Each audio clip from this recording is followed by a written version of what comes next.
or die. Opa, eu sei que você não aguenta mais ouvir, eu pedi para você fazer o triplo C, curtir, comentar e compartilhar, mas eu peço porque 4 entre cada 10 pessoas sequer estão inscritas no canal e a maioria não ativa as notificações e nem curte o vídeo e isso prejudica o nosso algoritmo. Então ajuda a gente aí. Obrigadão. Boa noite a todos vocês aí que estão nos acompanhando.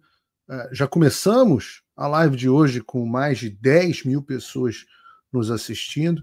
E a primeira coisa que eu posso fazer é pedir a vocês que curtam imediatamente essa live para que ela apareça para o máximo de pessoas possíveis. A gente tem falado sobre o grau de censura do algoritmo do YouTube. Eu peço a vocês também, que os que puderem, esse é o momento de... Muita gente está me pedindo para me manifestar sobre o que está acontecendo.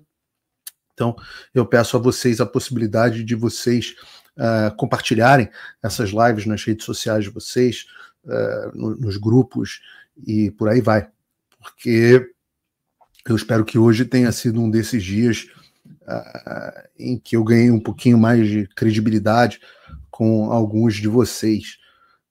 Eu, obviamente, a gente como jornalista tem que ter sempre acesso às informações, e o que eu venho tentando aí chamar a atenção nos últimos dias, quando disse que viria aí uma bomba, eram informações que eu tinha numa direção similar ao que está acontecendo hoje.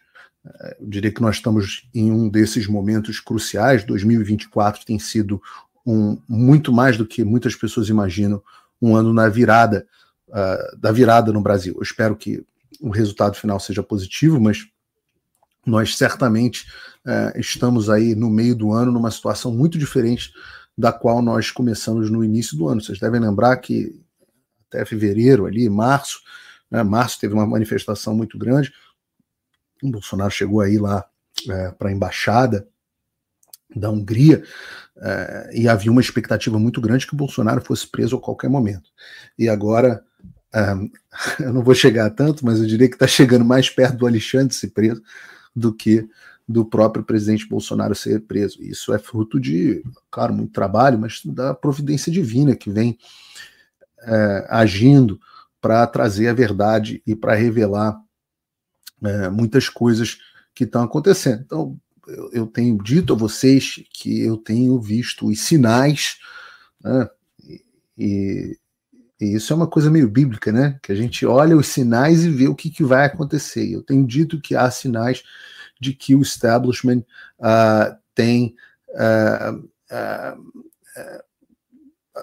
abandonou o Alexandre. E esses sinais se manifestaram numa mudança de posição editorial da Folha de São Paulo, que começou, eu diria, há alguns meses, coincidiu ali mais ou menos com as nossas ações nos Estados Unidos e com as ações envolvendo o Elon Musk. Você começou ali a ter uma mudança, uma virada de chave, e o Estadão também entrou numa postura muito dura, mas nós ainda tínhamos a Globo e outros veículos, principalmente a Globo, muito centrada ali, protegendo o Alexandre, Globo News, né, os veículos do Grupo Globo. Isso parece hoje, eu vou conversar com vocês hoje, que isso parece ter desaparecido de vez, parece que o apoio da Globo foi para o espaço. Então hoje, aqui de novo, nós não estamos em um Paulo Figueiredo Show, então não estou com a minha, apesar aqui do simplesinho, não estou com a minha equipe, estou só eu com vocês, aqui quase que de pijama, num bate-papo absolutamente informal, para a gente falar sobre o que aconteceu hoje, tentar explicar o que aconteceu hoje. Bom, hoje o jornal Folha de São Paulo, que ainda é o jornal mais lido do país, o jornal mais importante impresso do país, publicou uma série de reportagens mostrando que o Alexandre de Moraes fazia um jogo combinado com funcionários do TSE e ele no gabinete do STF em busca da perseguição dos seus críticos. Isso é absolutamente gravíssimo, a gente vai ler aqui, de repente vamos ler um pouco das reportagens juntos, e aí eu vou comentando elas com vocês, eu vou falar um pouco sobre o posicionamento da imprensa, o posicionamento do UOL, o posicionamento da própria Globo, do Jornal da Band e por aí vai, ver como é que a gente está, como é que a imprensa está vendo isso. Mas o fato é que nós estamos vivendo o que seria o equivalente a vaza-jato para a Lava Jato. Nós estamos aí vivendo o que tem se apelidado, aí as pessoas têm apelidado de a vaza-jato do Xandão. E as semelhanças são muitas, né? A primeira delas é o autor da reportagem. O autor da reportagem é o jornalista americano, premiado com Pulitzer, com várias premiações internacionais, Glenn Greenwald. Eu tenho uma ótima relação com o Glenn Greenwald, tenho elogiado ele aqui para vocês há muito tempo. Digo que ele é um jornalista muitíssimo sério. O Tucker Carlson, de quem eu gosto muito, tem o Glenn na mais alta conta. E claro que nós temos visões diferentes em vários assuntos. Ele é mais, eu diria que ele é um progressista moderado, mas um grande defensor da liberdade de expressão, tem posições muito diferentes das minhas em Israel e por aí vai, certamente posições diferentes em relação ao Lula, mas nós temos posições bastante alinhadas a respeito do papel da imprensa e da liberdade de expressão, e principalmente do devido processo legal. O Glenn, a trajetória dele aqui nos Estados Unidos se tornou muito conhecido por denunciar os abusos das agências de segurança sem o devido processo legal nos Estados Unidos. Depois, no Brasil, ele se tornou muito conhecido por ter fundado o Intercept, depois deixado o Intercept, e ter publicado as reportagens da Vaza Jato, que basicamente expunham os diálogos entre procuradores e juiz de forma que não deveriam acontecer de uma forma não republicana.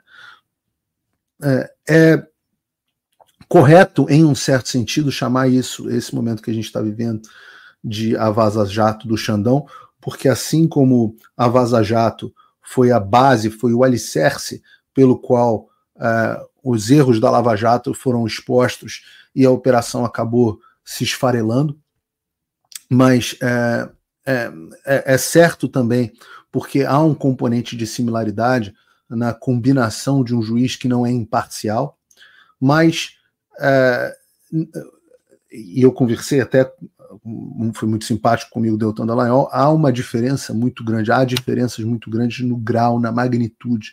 E uma das coisas que o professor Olavo de Carvalho sempre falava falta muito ao brasileiro o senso das proporções. E a gente precisa recuperar o senso das proporções para entender o que está acontecendo aqui. Bom, hoje foram 2 reportagens publicadas pela Folha. A primeira delas foi essa, deixa eu ver se eu consigo botar para vocês aqui. De novo, peço desculpas por estar sem a minha equipe aqui, mas vou colocar aqui para vocês a notícia que eu acho que foi essa, isso. Não, perdão, é essa aqui, ó. A primeira foi essa aqui. Moraes, Folha de São Paulo, né? Moraes usou o TSE fora do rito para investigar bolsonaristas no Supremo, revelam mensagens. E o mais impressionante dessa reportagem são esses diálogos que começaram a surgir aqui. E para isso a gente precisa entender um pouco de como era, do que está acontecendo, né? E eu acho que vou até ver se eu consigo aumentar isso aqui. Não. Consigo? Consigo. Consigo. Para você, a Folha publicou mais ou menos o processo, a forma como ele ocorria. Então, Moraes fazia pedido de produção de relatório contra determinados alvos ao juiz instrutor do seu gabinete no STF, Ayrton Vieira. Então, esses determinados alvos, no caso em tela, eram basicamente o meu colega Rodrigo Constantino e eu. Naquele momento, 2 dos jornalistas mais assistidos do país. O Rodrigo comandava, não comandava, mas fazia parte da bancada, e era o principal nome ali do programa 3 em 1, e eu, nos Pingos no Is, o programa de maior audiência jornalístico da televisão brasileira.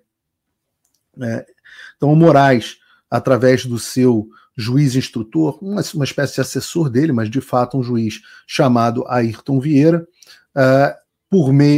e está aqui a troca de mensagens, por meio do WhatsApp, o Vieira pegava os pedidos sem ofício ou sem decisão para Eduardo Talhaferro, chefe da AEED, Assessoria Especial de Enfrentamento à Desinformação do TSE. E é importante que as pessoas entendam que nós temos dois órgãos absolutamente diferentes. Nós temos o Supremo Tribunal Federal, que, em tese, seria a corte máxima de decisões de questões constitucionais do país, né? O guardião do texto constitucional. Obviamente a gente sabe que essa não é assim que a coisa funciona, mas essa seria a função em tese do Supremo Tribunal Federal. E você tem o Tribunal Superior Eleitoral, que é uma corte com fins apenas eleitorais. No caso, o Alexandre tinha duas funções. Ele era ministro do Supremo Tribunal Federal, responsável pelo inquérito das fake news e outros inquéritos que eles tinham aberto lá, e isso é uma outra história, e ele, ao mesmo tempo, era presidente do TSE. O que é importante nós entendermos? O judiciário, o poder judiciário, por definição, ele não age de ofício. O que significa isso? É um nome muito bonito para dizer o seguinte: olha, o poder judiciário ele não pode simplesmente agir, ele precisa ser provocado. Então, alguém que tenha stance, eu não sei como é que se chama isso no direito brasileiro, alguém que tem o direito de provocar o poder, vai lá e provoca. Então você, no caso a procuradoria, apresenta uma denúncia, aí as partes se defendem e o juiz profere uma decisão. O juiz não pode ele mesmo decidir mandar prender alguém sem um pedido de uma parte acusadora. Isso é que torna, por exemplo, o Ministério Público titular da ação penal, porque ele é quem decide provocar ou não e de que forma provocar o judiciário. O Brasil tem outras exceções, partidos podem entrar com ações de inconstitucionalidade, por aí vai, mas isso não vem ao caso. O fato é que sempre é necessário que alguém provoque o Poder Judiciário, de forma que o Alexandre não poderia ele mesmo tomar as decisões, falar, olha, eu quero agora investigar o Rodrigo Constantino. Não. Você tem os órgãos de investigação, alguém deveria provocar o Supremo Tribunal Federal e ele deveria expedir as suas decisões. O Alexandre não poderia, em tese, ele decidir, olha, eu quero prender o Paulo. Assim como o Sérgio Moro não poderia decidir, eu quero prender o Lula. Ele precisa que a parte acusadora, no caso o Ministério Público, faça uma acusação, peça uma investigação, peça a prisão, peça medidas cautelares e por aí vai. O Alexandre deu um jeitinho, ele fez uma artimanha. Ele criou, dentro do outro órgão que ele presidia, no caso do Tribunal Superior Eleitoral, esse AEED, Assessoria Especial de Enfrentamento à Desinformação, e colocou lá funcionários dele, e ele fazia, eu brincava de dizer, o jogo combinado do Chaves, do churros, onde ele sentava e falava, o senhor quer comprar um churros? E ele mudava do outro lado da mesa, pois não, eu gostaria de 5 churros. Ah, muito bem, tá aqui o dinheiro. Ele pegava o dinheiro, ia lá, sentava, quem cresceu vendo Chaves, sabe exatamente do que se trata. Então, você tinha essa etapa 1, que era o Moraes fazendo os pedidos através do Ayrton Vieira. O Ayrton Vieira mandava para o TSE e falava, olha, TSE, eu quero que você faça isso, isso e aquilo. O TSE ia lá, preparava, e o terceiro momento, o Talhaferro do TSE recebia os pedidos e com a sua equipe monitorava as redes e os grupos de conversa e produzia os relatórios segundo os pedidos do gabinete do Moraes. E foi isso que nós vimos nessa reportagem. E isso ficou muito claro, envolvendo a mim e o Rodrigo Constantino, e ficou especialmente o que chocou o país foram esses áudios que vieram aqui. Acho que não, viu? É que é muita coisa. Eu acabei não colocando tudo, que eu coloquei outras coisas que falavam mais de 142 do que isso. Que foi o que ele pediu, né? Mais 142. Se o senhor falar, eu altero. Reparem, nesse momento já há uma coisa de extrema gravidade. O Alexandre pediu ao Ayrton Vieira, que pediu ao Eduardo Talhaferro, que levantasse determinados tipos de pedido. E se você olhar essas decisões contra mim e contra o Constantino, você vai ver que elas nada mais são do que um um amontoado de tweets, geralmente descontextualizados, ou falas da gente em um programa. E hoje a gente vê que essas falas foram levantadas pelo próprio Alexandre, a gente vai ver aqui. Mas ele diz o que ele quer que coloque no processo. Especificamente, ele pede, no levantamento de um dossiê contra mim e contra o Constantino, ele pede que levante as falas específicas em relação ao 142. Olha, eu não tenho como confirmar, mas o que dizem para mim foi que quem fez esses pedidos para o Alexandre, para ele partir tanto preocupados com isso, foi inclusive o comandante do Exército. O futuro, no caso, comandante do Exército naquele momento, o atual comandante do Exército, o general Frajola. Eu não tenho como confirmar, mas eu sempre ouvi essa história e agora eu estou vendo especificamente a fala dos assessores do Alexandre dizendo que era isso que ele estava minando. Não, ele me mandou pegar as coisas referentes a 142. Repare, a gente está vendo um juiz dizendo o que ele quer que a suposta acusação, né, que não é porque não temos um processo penal tradicional em curso, temos um inquérito infindável, e ele diz, olha, eu quero que você faça isso. Pensem no Moro virando pro Dallagnol ou pro Pozobon, sei lá, os caras lá da Lava Jato, e falando Frederico, sei lá, Carlos Frederico, não sei, os caras da Lava Jato, virando para eles e falando assim, olha, eu quero que você inclua no processo especificamente, puxa aí tudo que tem do triplex do Guarujá, puxa tudo que tem aí da OAS. Nós por maiores que sejam os erros e as críticas que eu tenho à Lava Jato, nós nunca tivemos alguma coisa deste tipo. Talvez seja mais interessante colocar, Eduardo, alterando, pelo seguinte, quem mandou... Reparem, aí você está tendo uma discussão entre o provocador, a Assessoria Especial de Combate à Desinformação do Tribunal Eleitoral, com o juiz que ia avaliar o pedido. Reparem, está tendo essa combinação. Olha, eu acho que seria melhor colocar isso, colocar aquilo. Isso aí, exatamente agora, foi o ministro. E mandou dizendo, vocês querem que eu que faça o laudo? Não sei.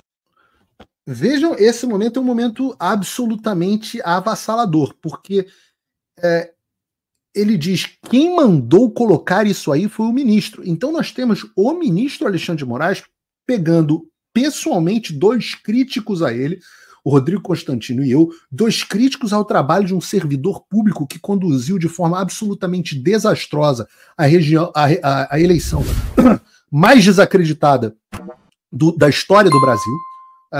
Nós éramos e somos críticos ferrenhos do trabalho dele, e ele pega e utiliza o aparato estatal para dizer o que ele quer no relatório para ir atrás da gente. Sabe? Ele tá, assim, muito... Ele cismou Essa frase ficou marcada. Ele cismou. com isso aí. E como ele tá, esses dias, sem sessão, sem isso, sem aquilo, ele tá... Enquanto este filho da puta estava sem sessão, com tempo sobrando, eu, coitado, isso aconteceu no final de dezembro, dia 29 de dezembro, foi meu aniversário, né, quando acontecem esses diálogos aí. Eu estava tentando tirar férias depois com a minha família, em paz, depois de um ano de trabalho avassalador, onde tinha dia que eu passava 9, 10 horas por dia no ar, né? Então este filho da puta estava em casa coçando o saco, e aí ele resolveu que ele tinha tempo para implicar e ele vira, você quer que eu monte os laudos? Ou seja, olha que mundo louco. Um juiz da Suprema Corte do meu país, a Corte Constitucional Máxima, está pegando 2 jornalistas premiados e está dizendo como que se tem que montar laudos. Ele é perito ainda por cima contra esses 2 jornalistas. Então, se você é sei lá como é o nome do cara, estava passando pano agora, daqui a pouco eu olho no meu Twitter. Se você está tentando passar pano para isso, vá pra puta que te pariu. Porque isso é absolutamente inaceitável. Enquanto eu estou tentando tirar férias do meu trabalho jornalístico, tem um juiz pago com o meu salário, o juiz máximo do país, que está montando dossiê contra mim. Usando técnicos pagos com o meu dinheiro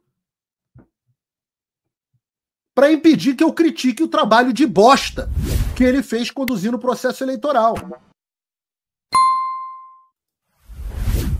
Trabalho de bosta. Eu já dizia na época, dizia dentro da Jovem Pan, e se eu não falar, as pedras vão falar. E aí, quando ele cisma, eu quero que ele cisme, que ele se foda na cismada dele. Ele não é melhor do que ninguém. Eu tô cagando para se ele cisma ou se ele não cisma comigo. Isso não é pessoal. Eu nem conheço esse careca. Eu acho ele um servidor público incompetente na melhor das hipóteses. E bandido na pior das hipóteses. Se ele cismou comigo, é um problema dele. Ah, mas quando ele cisma, né? Ah, e repara o desdém que os próprios funcionários, com o qual os próprios funcionários tratam o Alexandre. Com tempo para ficar, entendeu? Tá com tempo. Procurando, né? Tá com tempo para ficar procurando. Tá com o cara, o juiz do Supremo Tribunal Federal tá com tempo para ficar procurando. Esses três. Como eu não tem bandido, não. Não tem processo na mesa dele. Não tem milhões de pessoas pedindo, agravo e o cacete. Não, ele tá com tempo. Vamos perseguir jornalista. Covarde. Eu não me lembro, honestamente, né? Porque a gente é tanta coisa. Por isso eu perguntei para você. Mas se não, talvez seja melhor pôr, tá? Alterar mais uma vez, fazer o quê? Alterar mais uma vez, cara. Puta, olha que vergonha, a gente tá tendo que te pedir isso. Mas vai alterando aí. O assessor do Alexandre vai pedindo para o TSE guaribar para assessoria especial de enfrentamento à desinformação dar uma guaribada no documento. Que aí satisfaz sua excelência, tá bom? Satisfaz Obrigado. Sua excelência, então, olha o deboche. Tem coisas que fundamentam, ele quer que coloque mais ainda. Tem coisas que fundamenta, já preparei o dossiê, ele quer colocar mais ainda? Gente, eu tinha que ler essa decisão aqui para vocês, porque é muito ridículo. Ele quer que ele coloque o que ele acha, né? Quer que coloque o que ele acha, essa parte é central. Essa parte é central. O juiz do caso está querendo decidir com o Escritório de Combate à Desinformação, a assessoria especial, colocando o que ele acha. Então ele já decidiu. Mas que eu altero, que tem mais que essencial para isso. Eu vou alterar aqui rapidinho. Vou alterar, tem que alterar o cara. Concordo com você, Eduardo. Se for ficar procurando, vai encontrar, é evidente, mas o que você disse, o que já tem é suficiente. Mas não adianta. Se ficar procurando, vai encontrar. Show me the man and I'll show you the crime, não é, Berna? Ele cismou, entendeu? Quando ele cisma, olha, é uma tragédia. E pode ter certeza, se você colocar esses outros, como você falou que vai colocar agora, ele vai, amanhã depois, se for o caso, vai encontrar outros e falar que, sabe, que só a gente aqui não encontra, não sei o quê. Difícil, viu? Difícil. Mas enfim, vai. Se você puder quebrar o galho aí... Quebrar o galho? Isso é o assessor do Alexandre, debochando do Alexandre, falando ele é maluco, esse cara é doido. Mas, porra, quebra o meu galho aí, porque é ele que paga o meu salário. O Ayrton, você é corresponsável, tá? Eu sei que você tá tratando assim, porra, eu tenho que atender o chefe, mas você é corresponsável. Você participou, teu nomezinho tá aí nesse negócio. Será? Por favor. Porque senão ele vai falar que ele mostrou alguns e a gente não fez constar. Obrigadão. Senão ele vai falar que ele mostrou alguns e a gente não fez constar. O Alexandre escreve laudo e dossiê contra jornalista. Põe a mão na sua consciência que o critica. Põe a mão na sua consciência, você que está em casa, você que está passando pano para isso.